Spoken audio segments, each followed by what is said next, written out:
देखो दीर्घ दिन धरिकी जो मैंने राशन कार्ड पर एप्लाय करते दीर्घ दिन हम तांकर राशन कार्ड मिलू नाला बे आमर सरकार आसिला परे प्रथमे जो मैंने अयोग्य हिताधिकारी किभली भाव में बाद दिज्व जो मैंने अनेक लोग मृत हो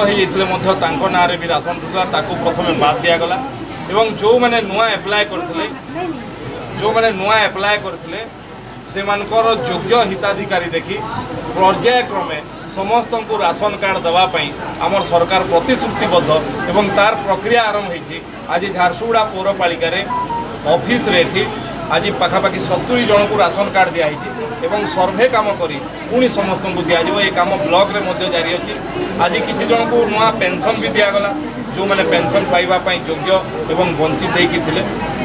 लोकंर दीर्घ दिन दाबी था राशन कार्ड पर एप्लाय करी थकी जाऊे नुआ सरकार आसिला परे ए सरकार लोकों उत्तरदायी सरकार एवं तार प्रक्रिया रे राशन कार्ड देवार कार्यक्रम आज आरंभ हो।